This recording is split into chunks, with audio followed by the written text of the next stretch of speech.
ओम नमो भगवते वासुदेवाय। ओम नमो भगवते वासुदेवाय। ओम नमो भगवते वासुदेवाय।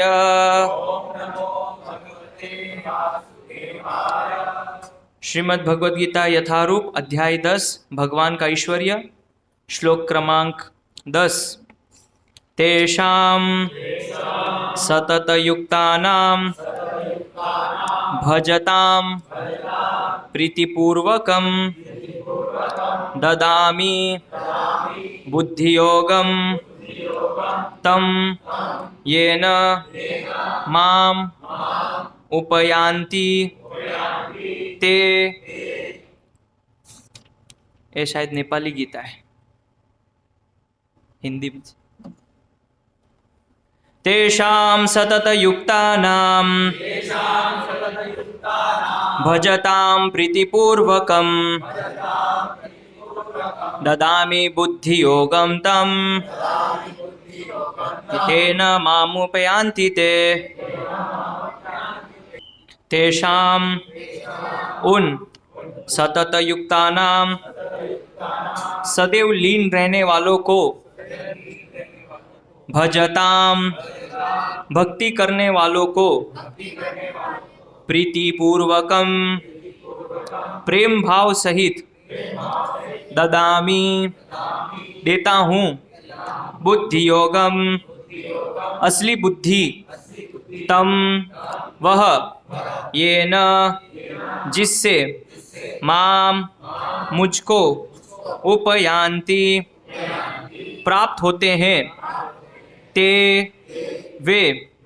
अनुवाद एवं तात्पर्य अभय चरणारविंद भक्ति वेदांत स्वामी शिला प्रभुपाद जी के द्वारा अनुवाद। जो प्रेम पूर्वक मेरी सेवा करने में निरंतर लगे रहते हैं, उन्हें मैं ज्ञान प्रदान करता हूँ, जिसके द्वारा वे मुझ तक आ सकते हैं। तात्पर्य। इस श्लोक में बुद्धि योगम शब्द अत्यंत महत्वपूर्ण है।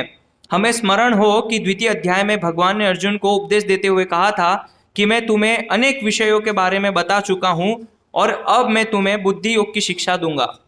अब उसी बुद्धि योग की व्याख्या की जा रही है। बुद्धि योग कृष्ण भावनामृत में रहकर कार्य करने को कहते हैं और यही उत्तम बुद्धि है। बुद्धि का अर्थ है बुद्धि और योग का अर्थ है यौगिक गतिविधियां अथवा यौगिक उन्नति। जब कोई भगवत धाम को जाना चाहता है और भक्ति में वह कृष्ण भावनामृत को ग्रहण कर लेता है, तो उसका यह कार्य बुद्धि योग कहलाता है। दूसरे शब्दों में बुद्धि योग वह विधि है जिससे मनुष्य भवबंधन से छूटना चाहता है। उन्नति करने का चरम लक्ष्य कृष्ण प्राप्ति है। लोग इसे नहीं जानते, अतः भक्तों तथा प्रामाणिक गुरु की संगति आवश्यक है। मनुष्य को ज्ञात होना चाहिए कि कृष्ण ही लक्ष्य है, और जब लक्ष्य निर्दिष्ट है तो पथ पर मंद गति से प्रगति करने पर भी अंतिम लक्ष्य प्राप्त हो जाता है। जब मनुष्य लक्ष्य तो जानता है किंतु कर्म फल में लिप्त रहता है, तो वह कर्मयोगी कहलाता है। यह जानते हुए कि लक्ष्य कृष्ण है, जब कोई कृष्ण को समझने के लिए मानसिक चिंतन का सहारा लेता है तो वह ज्ञान योग में लीन होता है।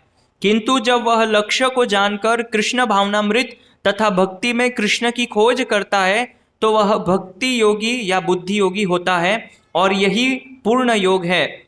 यह पूर्ण योग ही जीवन की सिद्धावस्था है। जब व्यक्ति प्रामाणिक गुरु के होते हुए तथा आध्यात्मिक संघ से संबद्ध रहकर भी प्रगति नहीं कर पाता, क्योंकि वह बुद्धिमान नहीं है, तो कृष्ण उसके अंतर से उपदेश देते हैं जिससे वह सरलता से उन तक पहुंच सके।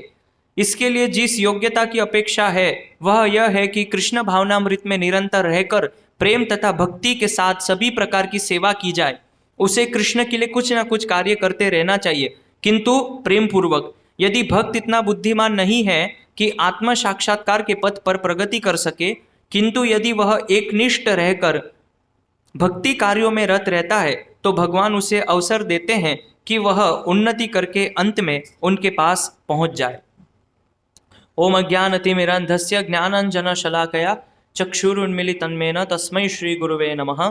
श्री चैतन्य मनोभीष्टं स्थापितं येन भूतले स्वयं रूपः कदा मह्यं ददाति स्वपदान्तिकं वन्देऽहं श्रीगुरो श्रीयुतपदकमलं श्रीगुरुन् वैष्णवांश्च श्रीरूपं साग्रजातं सहगणरघुनाथान्वितां तं सजीवं साद्वैतं सावधूतं परिजनसहितं कृष्णचैतन्यदेवं श्रीराधा कृष्णपादान् सहगणललिता श्रीविशाखान्वितांश्च गुरवे गौरचन्द्राय राधिकायै तदालये कृष्णाय कृष्णभक्ताय तद्भक्ताय नमो नमः।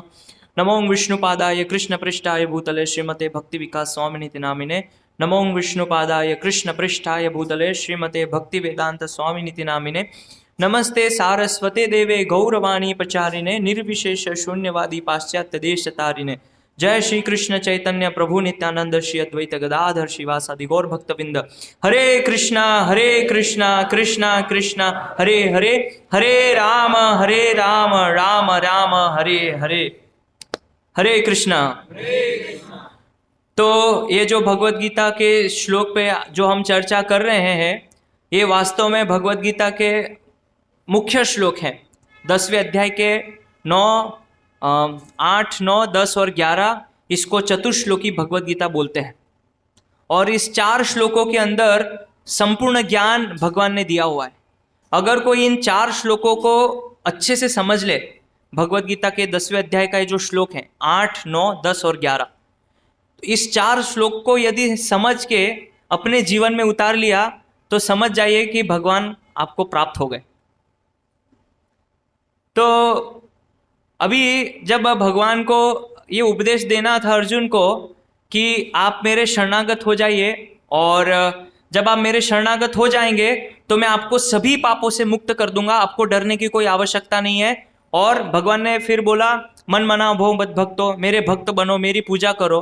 तो जब भगवान को अर्जुन को ये उपदेश देना था तो इतने सारे अध्याय क्यों बोले उन्होंने? प्रश्न ये है। ये श्लोक तो पहले अध्याय में भी बोल सकते थे, क्यों 18वें अध्याय में उन्होंने आखिरी में बोला सर्वधर्मान परित्यज्य? पहले भी बोल सकते थे, क्यों इतना समय उन्होंने अर्जुन का खराब किया? प्रश्न है। तो ऐसा प्रश्न आ सकता है हमारे अंदर। इसमें इतने सारे 18 अध्याय है, 700 श्लोक है, भगवान ने क्यों बोला ये, है ना? कर्म योग के बारे में बताया, फिर भगवान ने अष्टांग योग पद्धति का वर्णन किया, ध्यान योग के बारे में वर्णन किया। क्यों इतना सब क्यों बताया भगवान ने? देवी देवताओं के बारे में भगवान ने अर्जुन को समझाया कि जो देवी देवता के उपासक होते हैं वो अल्प बुद्धि वाले होते हैं, और उनसे जो फल मिलता है वो फल वास्तव में मैं ही प्रदान करता हूँ।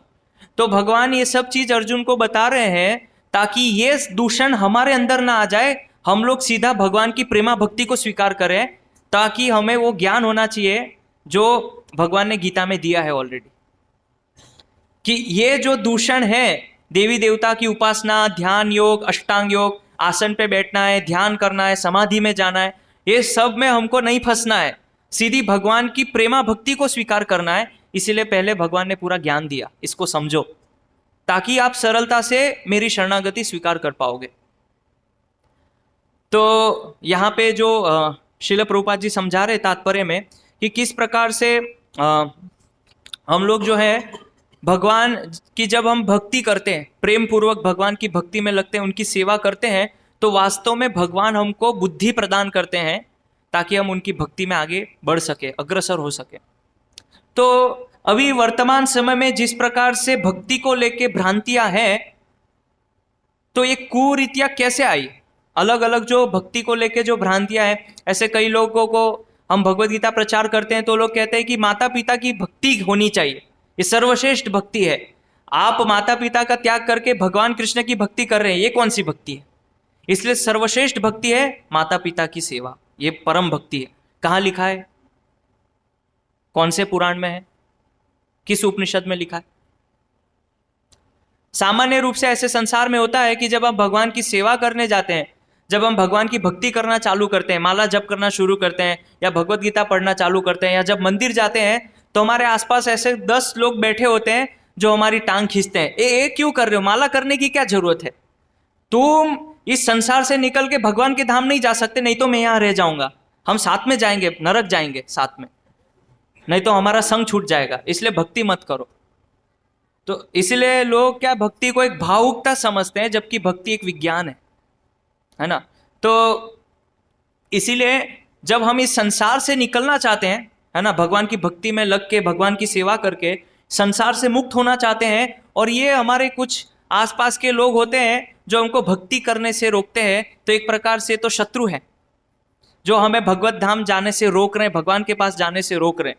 यही प्रश्न मीराबाई ने तुलसीदास जी को पूछा था कि मेरे घर में इतनी सारी समस्या है और मैं भगवान की भक्ति करना चाहती हूँ, तो मुझे क्या करना चाहिए। तो उन्होंने पत्र में क्या लिखा कि ऐसे व्यक्ति का उस प्रकार से त्याग करना चाहिए जैसे कोई व्यक्ति अपने शत्रु का त्याग करता है। और फिर वो उदाहरण देते हैं कि प्रहलाद पिता त्यजो, प्रहलाद ने अपने पिता का त्याग किया भगवान कृष्ण की भक्ति करने के लिए। भरत महतारी, भरत ने अपनी माता का त्याग किया भगवान राम की सेवा के लिए।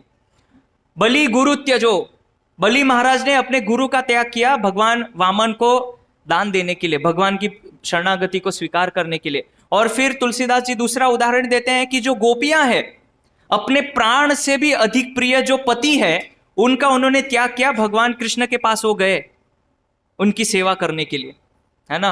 आप कृष्ण लीला पढ़ेंगे तो गोपियां कुछ है पति को सेवा कर रहे हैं, कुछ दूध पिला रहे हैं, तो सब छोड़ के वो कृष्ण के पास गए। और फिर दूसरा उदाहरण वो देते हैं कि किस प्रकार से विभीषण ने अपने भाई का त्याग किया प्रभु श्री राम की शरणागति को स्वीकार करने की। तो ये 5 उदाहरण तुलसीदास जी बताते हैं मीराबाई को।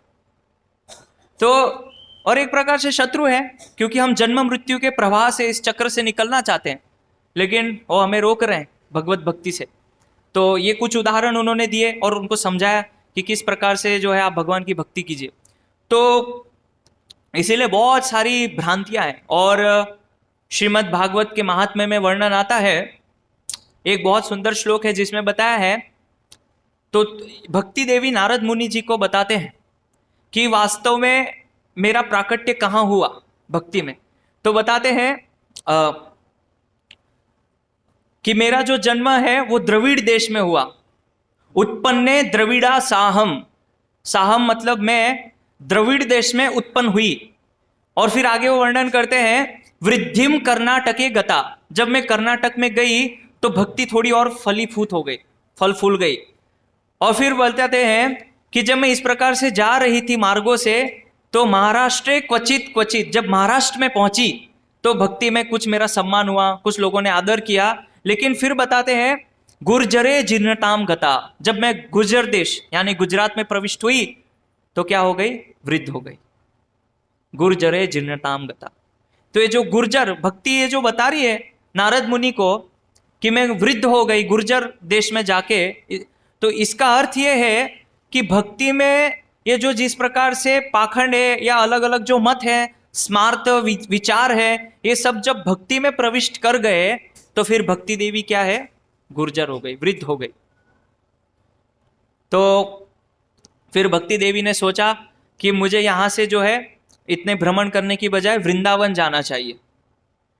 तो भक्ति देवी जाती है और आगे प्रस्थान करती है और वृंदावन में जाती है।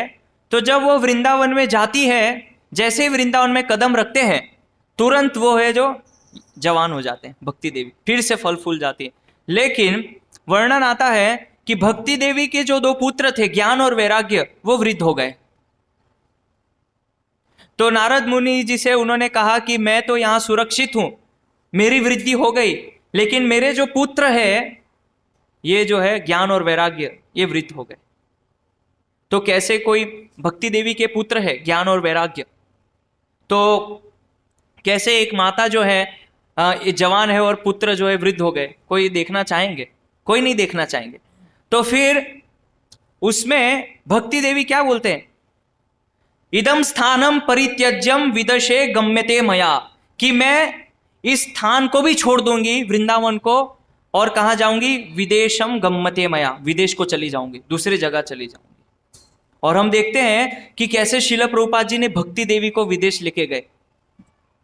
तो आप सोचिए ये बहुत महत्वपूर्ण बात है एक वैष्णव के लिए, जो गौड़ीय वैष्णव संप्रदाय में है, भक्ति कर रहे हैं, तो भक्ति के साथ साथ ज्ञान और वैराग्य अति आवश्यक है। यानी कि भक्ति से उत्पन्न ज्ञान और भक्ति से उत्पन्न वैराग्य, ये यदि नहीं है ज्ञान और वैराग्य, केवल हरि की भक्ति है, एकांत हरि भक्ति, जिसमें कि कोई ज्ञान और वैराग्य नहीं है, तो ऐसी भक्ति समाज में उत्पात मचाती है। इसीलिए बताया एकांत की हरेर भक्ति उत्पातैव कल्पते, कि वो समाज में उत्पात मचाती। इसीलिए ऐसी भक्ति में ज्ञान और वैराग्य होना अति आवश्यक है। तो आप देखिए कि श्रीमती जो भक्ति देवी है वो ये कह रही है कि मैं इस वृंदावनम परित्यज्य, मैं इस स्थान को छोड़ दूंगी। तो फिर सोचिए हमारे जैसे जो इस कुटिल जीव हैं, कपटी जीव हैं, उसके हृदय से भक्ति क्यों नहीं जाएगी? छोड़ के चली जाएगी। क्यों चली जाएगी? क्योंकि हमारे अंदर ज्ञान और वैराग्य नहीं है। जो भक्ति देवी है वो वृंदावन छोड़ने को तैयार है, तो हमारी क्या बात, हम तो बहुत तुच्छ हैं।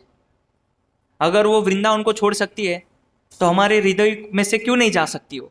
इसीलिए वैराग्य, ज्ञान अति आवश्यक है।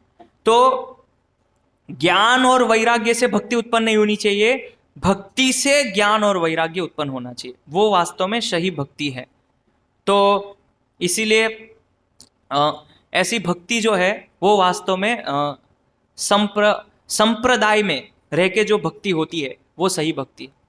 तो कई बार ये वर्णन आता है कि भगवान जो है, पहले तो हमें ये समझना है कि हम बोलते हैं कि भक्ति करो भक्ति करो भक्ति करो, है ना, बार बार बोलते हैं भक्ति करो। पहले ये समझिए कि जिसकी आप भक्ति कर रहे वो है कौन। पहले ये समझना पड़ेगा कि जिसकी मैं सेवा करता हूं, जिसकी मैं भक्ति कर रहा हूं, भजन कर रहा हूं, वो व्यक्ति है कौन। जब तक ये नहीं समझेंगे तब तक आप हृदय से उनकी सेवा नहीं कर पाएंगे, प्रेम से उनकी सेवा नहीं कर पाएंगे। तो जिनकी हम सेवा कर रहे हैं पहले उस व्यक्ति के बारे में जानना पड़ेगा। इसलिए क्या बोला है, जय राधा माधव कुंज बिहारी। वो माधव जो कि राधा के प्राणनाथ है, जय राधा माधव कुंज बिहारी, और कुंज में जो भ्रमण करते हैं, ऐसे भगवान कृष्ण की हम भक्ति कर रहे हैं। ये समझिए, कुंज बिहारी मतलब भगवान के अलग अलग कुंज में जो है विचरण करते हैं भगवान। वृंदावन में जाइए, भगवान की कितनी सारी लीलाएं। आज हम जाते हैं, हाँ, तो वृंदावन जो है हम टैक्सी से जाते हैं, बस से जाते हैं, फिर वहां उतरते हैं, लेकिन उस समय भगवान कुंज गली में भ्रमण करते थे अपने दोस्तों के साथ, गायों के साथ। तो ये भगवान का एक नाम है, कुंज बिहारी। तो ये भगवान कृष्ण जो कि कुंज में विचरण करते, भ्रमण करते हैं, उनकी हम भक्ति कर रहे हैं। और फिर क्या बताया, जय राधा माधव कुंज बिहारी गोपी जन वल्लभ गिरिवरधारी। जो गोपी के प्रिय है, वल्लभ प्राणनाथ है गोपियों के, गिरिवरधारी जो अपने भक्तों के लिए, गोपियों के लिए गोवर्धन को धारण करते हैं। यानी कि भगवान का एक मुख्य लक्षण क्या है, अपने भक्तों के प्रति झुक जाते हैं। या गोपियां जब कष्ट में थी तो भगवान ने अपने गोपियों की रक्षा के लिए, क्योंकि भगवान देखते हैं कि मैं अपने भक्तों को कष्ट में नहीं देख सकता, इसीलिए भगवान ने गोवर्धन पर्वत उठाया 7 दिनों तक। तो वो भगवान जो कि कैसी भी परिस्थिति हो, कुछ भी हो, वो अपना सब कुछ छोड़ के अपने भक्त की रक्षा करने के लिए आते हैं। ऐसे भगवान की जो है हम भक्ति कर रहे हैं, ऐसे वो कृष्ण है हमारे जिनकी हम भक्ति कर रहे हैं। और आप देखिए कि भगवान ने अपना जो स्थान है ना, भगवान को भगवत गीता में अर्जुन ने, अभी इसी अध्याय में आएगा, परम ब्रह्म परम धाम पवित्रम, भगवान परम पवित्र है। लेकिन भगवान अपने भक्त को बचाने के लिए एक माता के गर्भ में प्रविष्ट हुए और परीक्षित महाराज को बचाया। सोचिए, इनकी हम भक्ति कर रहे हैं। ऐसे भगवान हैं जिनकी हम भक्ति कर रहे हैं, जिन्होंने ये नहीं सोचा कि मैं कैसे एक माता के गर्भ में प्रवेश करूं और इसको बचाऊं। गए भगवान, उन्होंने विचार नहीं किया कि मैं षड ऐश्वर्य पूर्ण भगवान हूं, मैं कैसे एक माता के गर्भ में जा सकता हूं। नहीं, उन्होंने विचार नहीं किया, तुरंत गए और परीक्षित महाराज को दर्शन दिया और उनको बचाया वहां पे। तो इसीलिए भगवान जो है गोपी जन वल्लभ, गोपियों के बहुत प्रिय है।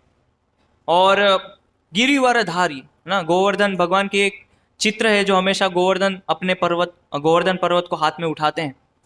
और फिर बताया यशोदा नंदन ब्रज जन रंजन, कि भगवान जो यशोदा के नंदन है, यशोदा माता जिनकी माता है, और कितनी मधुर भगवान की लीला है अपनी माता के साथ, कि भगवान जब ये भगवान की जो सृष्टि है, इस भगवान के स्वभाव से सभी लोग डरते हैं, भयभीत हैं, है ना। हम लोग भी कहीं ना कहीं थोड़ा डरते हैं, सब लोग डरते हैं, लेकिन भगवान कृष्ण अपनी माता से डरते हैं, ऐसे भगवान।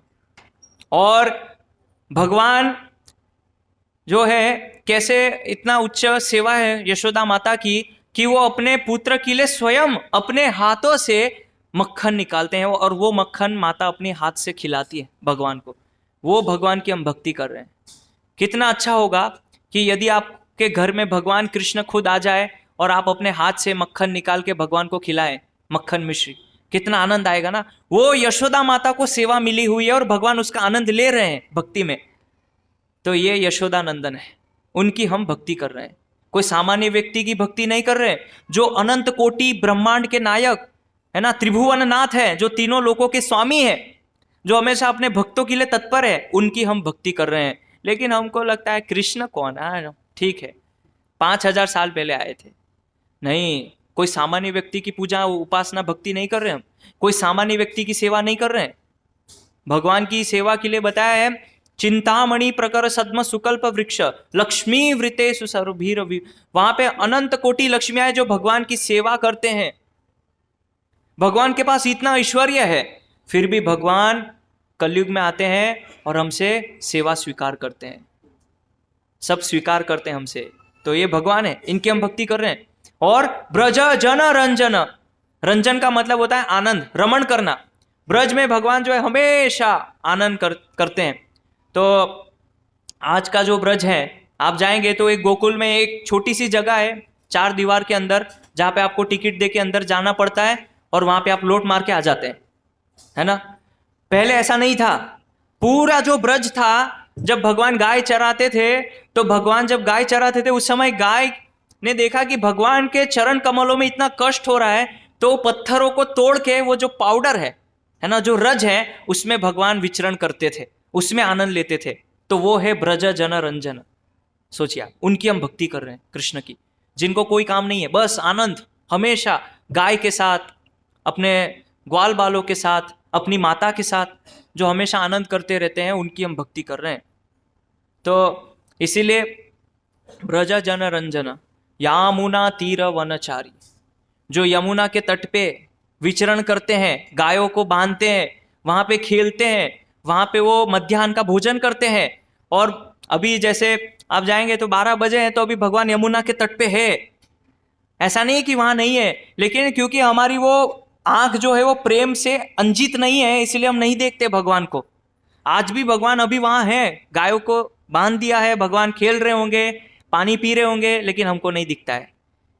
ऐसे ही ये नाम थोड़ी यमुना तीर वनचारी, है ना, वनचारी है जो वन में विचरण करते हैं। वृंदावन एक वन है जिसमें भगवान विचरण करते हैं। तो इतने परम व्यक्ति है जिनको कोई काम नहीं है, केवल भक्तों के साथ जो आदान प्रदान करते हैं, ऐसे व्यक्ति की हम भक्ति कर रहे हैं, तो कितनी महान चीज हम कर रहे हैं, ये समझना पड़ता है। अगर ये नहीं समझे, खाली ये समझेंगे भक्ति करना है, भक्ति करना है, लेकिन मैं जिनकी भक्ति कर रहा हूं वो कौन है, वो समझना बहुत जरूरी है। तो फिर आपको समझ में आएगा कि ये भक्ति में जो कर रहा हूं कोई सामान्य चीज नहीं है। ये जो भक्ति है, इसकी तुलना आप ना कर्मयोग से कर सकते, ना ज्ञान योग से, ना ध्यान योग से। भक्ति हमेशा सर्वश्रेष्ठ है, उसकी तुलना किसी से नहीं कर सकते। तो ऐसी भक्ति में जब हम लगते हैं, और तो बताया है 3 चीज बहुत दुर्लभ है, 3 चीज संसार में बहुत दुर्लभ है। पहली चीज मनुष्यत्व, मनुष्य देह प्राप्त करना। बता रहे हैं कि 84 लाख प्रकार की योनियों में भ्रमण करके हमको मनुष्य शरीर मिला है। और स्कंद पुराण में वर्णन है कि पूरा 84 लाख योनियों में भ्रमण करना मतलब 2.25 करोड़ साल जब खत्म होते हैं तब मनुष्य शरीर मिलता है। 2.25 करोड़ साल राउंड लगता है, तब ये एक मनुष्य शरीर मिलता है। और ये मनुष्य शरीर आपको जब मिला है, अगर आपने ये खो दिया तो फिर से 2.25 करोड़ साल आप घूमेंगे 84 लाख योनि में, और फिर आपको मनुष्य शरीर प्राप्त होगा। मनुष्यत्व ये बहुत दुर्लभ चीज है, इसलिए ये सुदुर्लभम है मनुष्य देह प्राप्त करना। ये कोई सामान्य चीज नहीं है। और उसमें भी भारतवर्ष में मनुष्य देह प्राप्त करना, ये तो और विशेष है। वो चीज आपको मिली है, और उसमें भी प्रामाणिक संप्रदाय में भगवान की भक्ति को करना, ये और दुर्लभ है। तो कई बार लोग बोलते हैं कि संप्रदाय क्या है, ये संप्रदाय बंटवारा करता है, हम ये सबको नहीं मानते। अगर सब भगवान की भक्ति कर रहे हैं तो फिर क्या समस्या है? हम ये बंटवारे में नहीं मानते हैं, ये कोई अलग जा रहा है कोई उधर जा रहा है, हम सब तो कृष्ण के पास जाना चाहिए। तो ये क्या है, अगर आप संप्रदाय में नहीं रहेंगे तो आपको जो अच्छा लगेगा आप वहां जाएंगे, और भक्ति आप समझ रहे कि मैं भक्ति कर रहा हूं, लेकिन वो भक्ति ने वो आनंद, आप अपने आप को आनंद दे रहे हैं, भगवान की भक्ति नहीं है। क्योंकि संप्रदाय का मतलब होता है संप्रदायते, सम्यक रूपेण प्रदायते।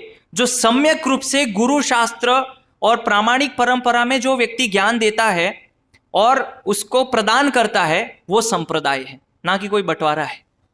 और ये संप्रदाय की जो स्थापना है, ना कोई गुरु, ना कोई साधु, ना कोई संत कर सकता है। ये संप्रदाय की स्थापना स्वयं श्री भगवान कृष्ण ने की है। पद्म पुराण आप पढ़ लीजिए।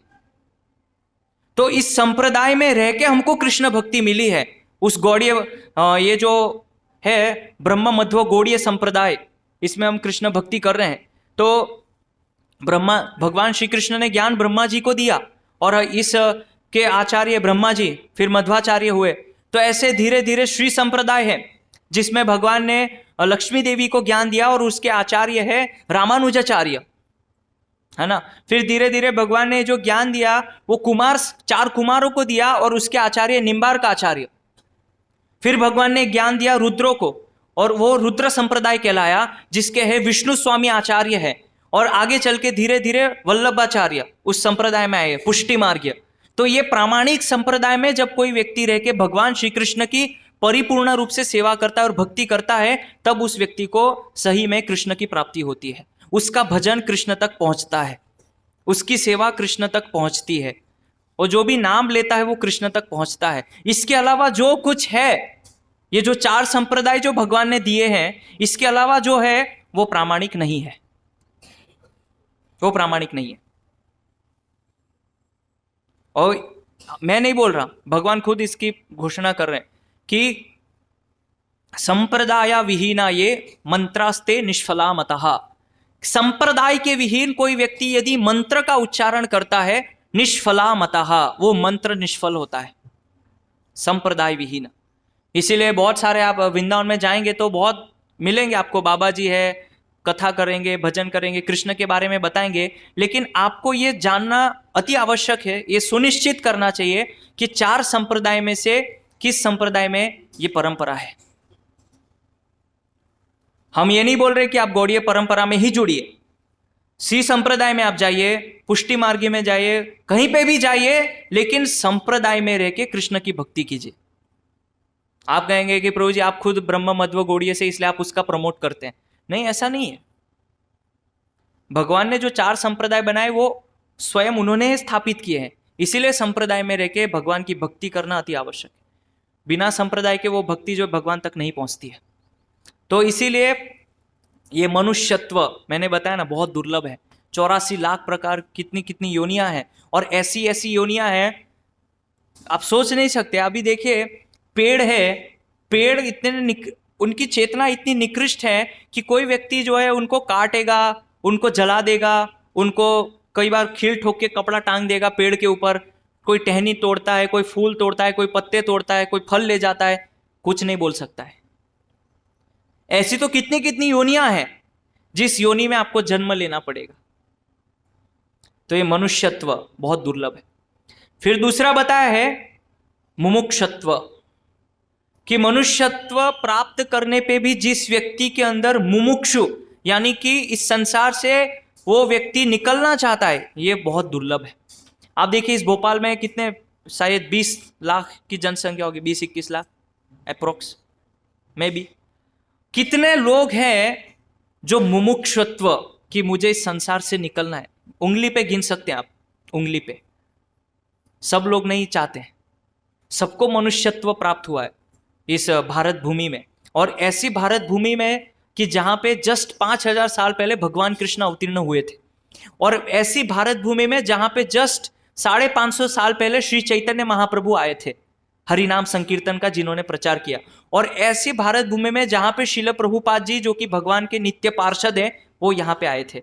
ऐसे जगह में आपको जन्म मिला है, क्योंकि विदेश में भक्ति नहीं है, धनाढ्य है, धन संपत्ति है, सब कुछ है, लेकिन जो आध्यात्मिक वस्तु है वो भारतवर्ष में है, और वो चीज आपको मिली।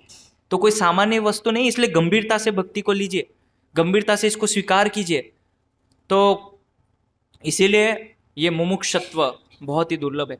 और तीसरा है साधु संघ, ये बहुत दुर्लभ होता है।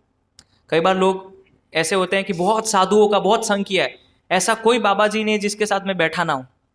कोई भी नाम पूछ लीजिए, ये देखिए प्रभु जी फोटो है मेरे पास, मैं उनके साथ गया था मिलने के लिए, ये देखिए मेरे घर आए थे, मेरी गाड़ी में बैठे थे। कोई बाबा जी ऐसे कोई संत नहीं जिनके साथ वो बैठे ना हो। लेकिन साधु संग करने का असली परिणाम ये होता है कि उसकी भौतिक विषयों के प्रति जो आसक्ति है वो कम हो जाती है और भगवत में उसकी प्रीति बढ़ जाती है। ये साधु संग का फल होता है।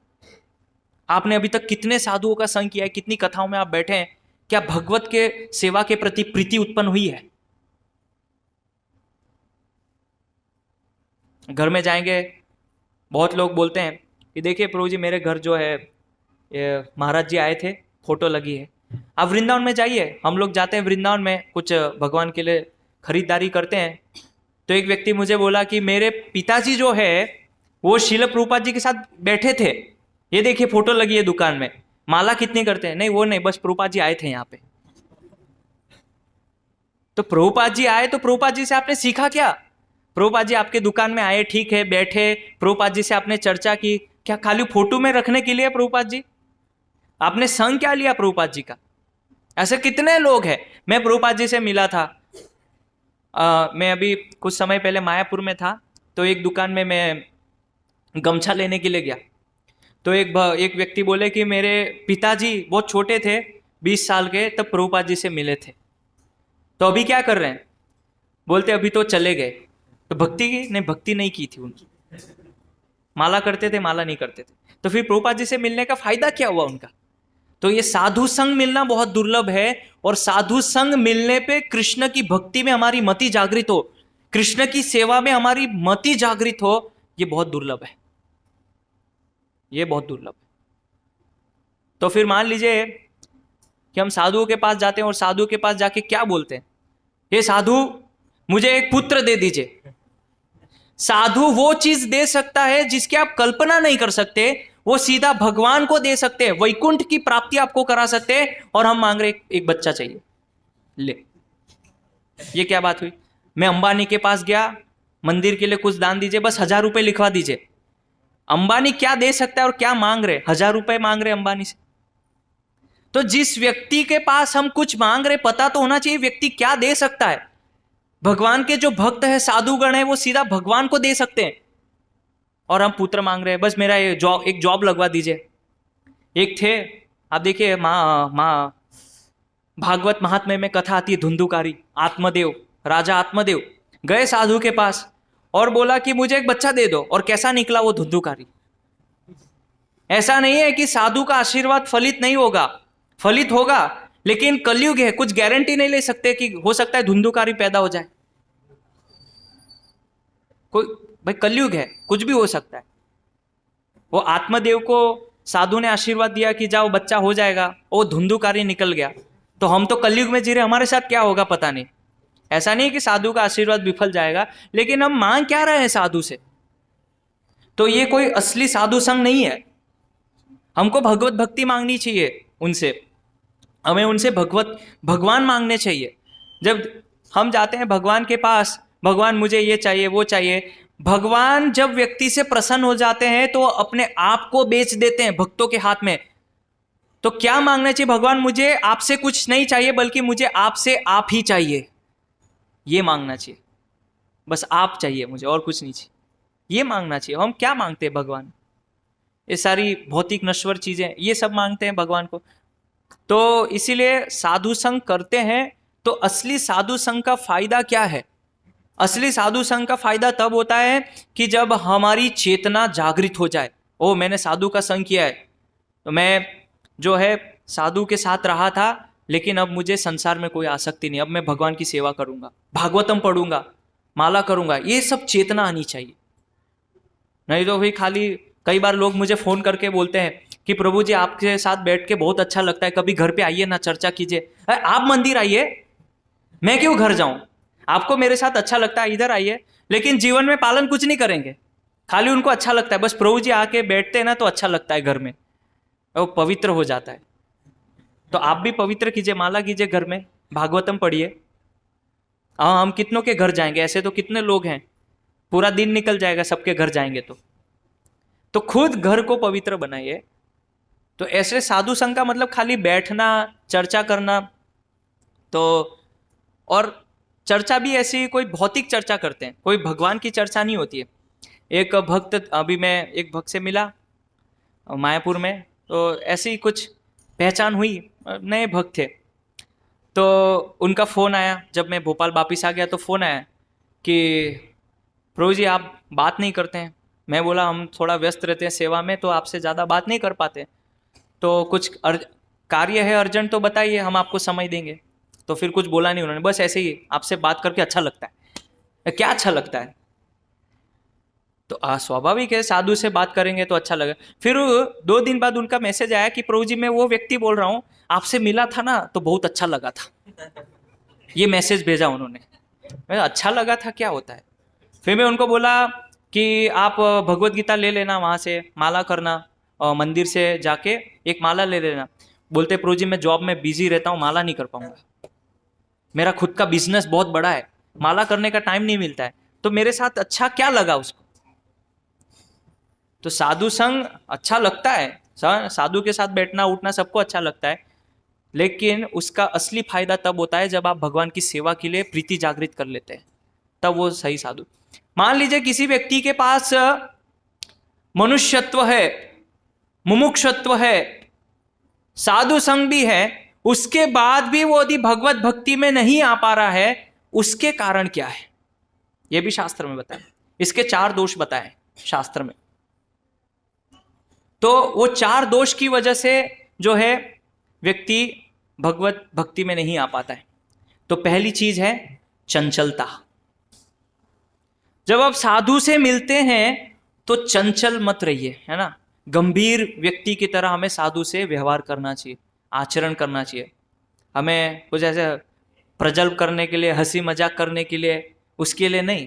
गंभीर चर्चा, कृष्ण के बारे में चर्चा, शास्त्र के बारे में कथा, तो गंभीरत्व होना चाहिए, है ना। चंचलता को छोड़ के, ये पहला दुर्गुण बताया है कि मान लीजिए मुमुक्षत्व है, मनुष्यत्व है, साधु संग भी है, लेकिन यदि आप चंचल है, चंचल प्रवृत्ति वाले हैं, तो आप सही में उसका लाभ नहीं ले पाएंगे, नहीं उठा पाएंगे। फिर दूसरा बताया है अजितेंद्रिय। जितेंद्रिय मतलब जिसने अपनी इंद्रियों पे विजय प्राप्त किया है। तो जब आप साधु से मिलते हैं तो आपकी इंद्रियों पे वश होना चाहिए, इंद्रियां नियंत्रण में होनी चाहिए। ऐसा नहीं कि आप साधु से मिल रहे हैं, उठ रहे बैठ रहे, लेकिन इंद्रिया कोई नियंत्रण में नहीं है, मन नियंत्रण में नहीं है। इसलिए ये दूसरा लक्षण है जितेंद्रिय, जिसने इंद्रियों को जीत लिया है, ये दूसरा लक्षण होना चाहिए। जब ये नहीं होता है, इसीलिए हमको साधु का सही फायदा नहीं हो पाता है। और फिर तीसरा वर्णन करते हैं, पहला बताया चंचलता, दूसरा बताया जितेंद्रिय, तीसरा बताया अल्प भाषा, है ना। अल्प भाषा का प्रयोग करना चाहिए, ज्यादा बोलना नहीं चाहिए साधु के सामने।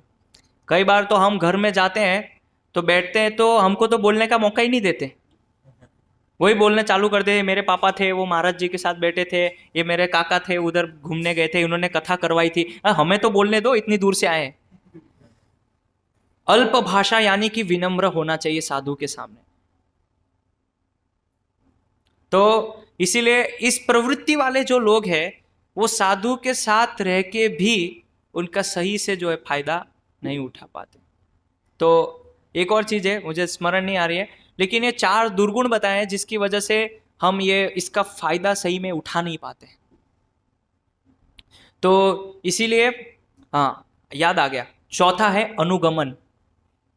अनुगमन यानी कि जिस साधु से आप श्रवण कर रहे हैं, आपके जीवन में एक कोई साधु ऐसा होना चाहिए जिसका आप अनुगमन करते हो, यानी कि उनकी शिक्षाओं का पालन करते हो, और वो आपको शास्त्र और भगवत वाणी के द्वारा आपको भगवान तक ले जा सके, आपको मार्गदर्शन कर सके। और वो होते हैं हमारे दीक्षा गुरु, जो हमको दीक्षा प्रदान करते हैं, शिक्षा प्रदान करते हैं, और उनका हम अनुगमन करते हैं और भगवत भक्ति में आगे बढ़ते हैं। तो मान लीजिए आपने साधु के पास बैठे हैं, चर्चाएं की, अब उन्होंने जो उपदेश दिया है उसका अनुगमन कीजिए। हमारे बहुत सारे गुरु हो सकते हैं, बहुत सारे आदर्श हो सकते हैं, लेकिन जीवन में कोई एक साधु, एक व्यक्ति ऐसा होना चाहिए जिनको हम अपने जीवन में हमेशा मृत्यु पर्यंत तक उनका पालन करते हैं, यानी कि उनके पीछे पीछे चलते हैं। जैसे गुरु है वो आगे चलते तो हमको उनके पीछे पीछे उनकी शिक्षाओं का पालन करना चाहिए, उनका अनुसरण करना चाहिए। ये होता है अनुगमन। और अनुगमन में दूसरा ये भी है कि आप जैसे जो साधु है, यदि वो कुछ आपको बता रहे हैं, कुछ ज्ञान दे रहे हैं, तो उसके साथ साथ वो उनके आचरण में भी होना चाहिए। अगर ये सब लक्षण नहीं होंगे तो फिर क्या होगा? जैसे मैंने बताया जितेंद्रिय, अगर उसकी इंद्रियां नियंत्रण में नहीं होगी तो उस ज्ञान के द्वारा वो व्यक्ति क्या करेगा? उस ज्ञान से वो अपना उदर का भरण करेगा, फिर ज्ञान जो है उसका वो व्यापार करेगा, बिजनेस करेगा। ये कोई धंधा है? आप देखिए, जिसकी इंद्रियां नियंत्रण नहीं, भगवान की कथा आज डील होती है कि मुझे कथा करानी है तो कितना पैसा लेंगे गुरुजी? ये बिजनेस नहीं है, और उसमें भी कैटेगरी होती है ना। अगर गुरुजी केवल कथा करते हैं तो 5 लाख, कथा और गाना दोनों करते हैं तो 10 लाख, कथा करना, गाना करना, डेकोरेशन जानते हैं तो 15 लाख। वो कैटेगरी डिसाइड हो जाती है। और सब कुछ आता हो तो फिर वो पहुंच के 51 लाख तक भी जाती है। ये हंसिए मत, ये हम लोगों ने ही किया है। क्यों? वो मेरे पड़ोसी वाले ने बड़ी कथा है, मुझे उससे बड़ी करवानी है, उन्होंने उनको बुलाया तो मैं उनसे भी बड़े महाराज को बुलाऊंगा और ज्यादा पैसा दूंगा। तो हम ऐसा सोचते हैं कि करोड़ों करोड़ों भागवत कथा में पैसा लगा के हम लोगों का जन कल्याण कर रहे हैं, वास्तविक आप उनकी अधोगति करवा रहे हैं। क्योंकि जो कथा करने वाले जो वक्ता है और जो श्रोता है, दोनों को ये भान नहीं है कि कथा वास्तव में क्या होती है। कथा का पहला सिद्धांत है स्वार्थ नहीं होना चाहिए, वो उदर भरण के लिए नहीं है। आज आप कहीं भी जाइए वृंदावन में, स्वामी जी को बोलिए तो बोलेंगे आप मेरे असिस्टेंट हैं, उनसे बात कीजिए, वो सब बताएंगे आपको। महाराज जी नहीं बोलेंगे, तो असिस्टेंट बताएंगे महाराज जी के कि महाराज जी आएंगे, लेकिन उनके लिए क्या है, एक एसी का कमरा चाहिए, गाड़ी थोड़ी बड़ी होनी चाहिए, और वो 10 लाख लेंगे। आपको मंजूर है? नहीं मंजूर है तो आगे जाइए, आगे बढ़िए। तो ये बिजनेस कंप्लीटली, इसलिए जितेंद्रिय है ना, इंद्रिया यदि वश में नहीं होगी तो हम ज्ञान का क्या करेंगे? धंधा करेंगे, व्यापार करेंगे, और जो आज हम देख रहे हैं। और इसीलिए बहुत सारे लोग भगवान की कथा सुनने पे भी, शिव पुराण कथा होती है, महाभागवत की कथा होती है, बहुत सारी कथाएं हो रही है, बट फिर भी उसके बाद भी लोग कृष्ण भक्ति में आगे नहीं बढ़ पा रहे। ना ही उनके जीवन में इंद्रिय निग्रह है, ना ही मन का कोई नियंत्रण है। क्यों? इसका कारण क्या है? प्रामाणिक संप्रदाय नहीं है, ये मुख्य कारण है उसका। तो इसीलिए जो यहाँ पे भगवान बताते हैं कि अगर कोई वास्तव में बहुत गंभीर है ना, वो सही में भगवान की भक्ति अंतरात्मा से करना चाहता है कि भगवान मैं आपकी सेवा करना चाहता हूं। अभी आपको ये समझ में आ गया कि हम जिनकी भक्ति कर रहे हैं वो कौन है, ये पता चल गया। तब आप जब भक्ति करना चाहते हैं तो फिर भगवान कहते हैं ददा भी बुद्धि योगम तम, ऐसे व्यक्ति को मैं बुद्धि प्रदान करता हूं ताकि वो मुझ तक आ सके, मुझ तक पहुंच सके। तो इसीलिए हमारे पास इतना अच्छा अवसर है, हमको मनुष्यत्व मिला है, और मनुष्य प्राप्त होने पे भी हमको ये पता चला है कि हमें इस संसार से मुक्त होना चाहिए, मुमुक्षत्व भी पता है, और ऊपर से साधु संग भी मिला है। तीनों चीज मिली है। बस अब आपको क्या करना है, ये जो 4 दुर्गुण जो है ये नहीं होने चाहिए, यानी कि इस गुणों को हमारे अंदर लाने का प्रयास करना चाहिए।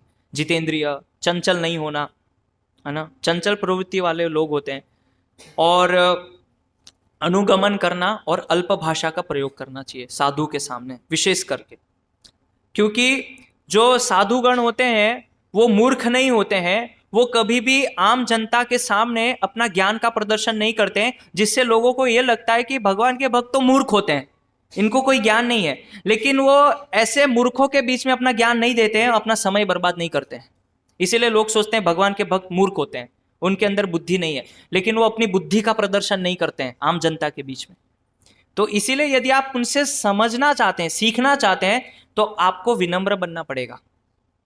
इसीलिए अर्जुन ने बहुत सारे तर्क किए भगवान के सामने, लेकिन भगवान ने नहीं बताया कुछ। जब अर्जुन ने बोला शिष्यस्ते हम, कि अब मैं आपका शिष्य हूं, तब भगवान ने बताना चालू किया, या आप मुझे बताइए, मुझे समझ नहीं आ रहा है, अब मैं भ्रमित हो चुका हूं। इस प्रकार का जब हम भाव रखते हैं तब फिर जो भगवान के भक्त होते हैं, साधुगण होते हैं, वो हमको बताते हैं। तो इसीलिए भगवान की जो भक्ति है वो वास्तव में हमें उस स्तर पे ले जानी है कि जहाँ पे हम भगवान से कुछ अपेक्षा ना करें, कुछ मांगे नहीं, बल्कि भगवान स्वयं हमारी रक्षा करते हैं और उसके लिए हमें भगवान से कुछ प्रार्थना मांगने की जरूरत नहीं है।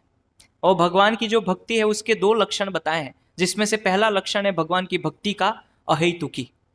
उस भक्ति में कोई भी प्रकार का हेतु नहीं होना चाहिए, ये पहला लक्षण है भक्ति का। और दूसरा लक्षण है अप्रतिहता। वो भक्ति में कभी भी खंडन नहीं होना चाहिए, खंडित नहीं होनी चाहिए भक्ति, निरंतर प्रवाहित होती रहनी चाहिए। क्योंकि अक्सर हमारे जीवन में भक्ति खंडित हो जाती रहती है बीच बीच में। तो ये 2 लक्षण होने चाहिए एक साधक के जीवन में, अहेतुकी भक्ति और दूसरा अप्रतिहता भक्ति, जो कि निरंतर चलती रहे। तो हम देखते हैं कि 5 पांडव है, कुंती देवी है, द्रौपदी है, भीष्म पितामह है, इनके जीवन में इतने कष्ट आए लेकिन भक्ति में कभी कोई खंडन नहीं हुआ, बल्कि उनकी भक्ति और बढ़ी। भीष्म पितामह ऐसी अवस्था में है, आप विचार कर सकते हैं कि मृत्यु की अवस्था में, जिनके पूरे शरीर पे बाण लगे हैं और वो भगवान के अद्भुत सौंदर्य का वर्णन कर रहे हैं, त्रिभुवन कमलम तमाल वर्णम, भगवान का जो स्वरूप है उसका वर्णन कर रहे हैं। कैसे? अप्रतिहता, इसको निरंतर भक्ति कहते हैं। और 5 पांडव के जीवन में इतने कष्ट आए लेकिन फिर भी उनकी भक्ति खंडित नहीं हुई और बढ़ी, भगवान के प्रति और समर्पण बढ़ा, इसको बोलते हैं अप्रतिहता। प्रहलाद महाराज के जीवन में इतने कष्ट आए लेकिन वो विचलित नहीं हुए, बल्कि भगवान का और अधिक तीव्र स्मरण किया, इसको बोलते हैं अप्रतिहता। तो ऐसे ही हमारे जीवन में ये गुण आना चाहिए भक्ति का, अप्रतिहता और अहेतुकी, कोई हेतु नहीं रखना चाहिए भक्ति के। तो इस प्रकार से जब हम इस भाव से भगवान के पास जाएंगे तो फिर भगवान यहाँ पे क्या बोल रहे हैं कि वो व्यक्ति वास्तव में मुझ तक पहुंच सकता है। इसीलिए भगवान बोल रहे हैं ददामी बुद्धि योगम तम ये न मामुपयांति थे, जिसके द्वारा वो मुझ तक पहुंच सकता है उस व्यक्ति को मैं इस प्रकार की बुद्धि जो है प्रदान करता हूं। अगर आप भगवान से कुछ दूसरी चीज की अपेक्षा करेंगे तो उसकी भी बुद्धि भगवान आपको देंगे, लेकिन वो आपके ऊपर निर्भर करता है कि आप भगवान से क्या अपेक्षा कर रहे हैं। तो उस जो चीज आप भगवान से अपेक्षा कर रहे हैं उसी के लिए भगवान जो है आपको बुद्धि देंगे।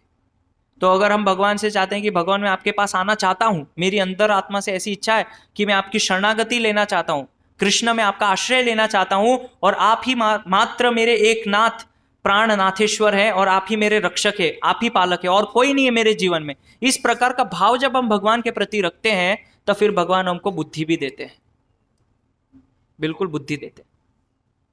तो आप इस प्रकार से भाव रखिए, भगवान से याचना कीजिए और ये जो मैंने बताया इस प्रकार से, इस भाव से भगवान से प्रार्थना कीजिए तो भगवान आपके रक्षक, पालक, प्राणनाथ, सब भगवान वही है आपके, और फिर किसी की आवश्यकता नहीं है इस संसार में। और फिर ये मनुष्य देह जो कि ऐसा दुर्लभ है, ये हमको प्राप्त हुआ है, तो ये मनुष्य देह जो मिला है वो हम सफल बनाएंगे इसी जीवन में। तो भगवान कृष्ण की प्राप्ति के लिए ये चीज़ समझना बहुत आवश्यक है, तो फिर हमारा मनुष्य जीवन जो है सफल हो सकता है। हरे कृष्णा।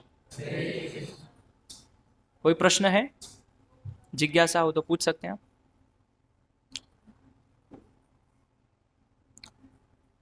हरे कृष्णा कृष्णा कृष्णा हरे हरे, हरे राम राम राम हरे हरे। श्रीमद् भगवद गीता यथारूप की जय, श्रीला प्रभुपाद की जय, निताय गौर प्रेमानंदे। हरि हरि बोल।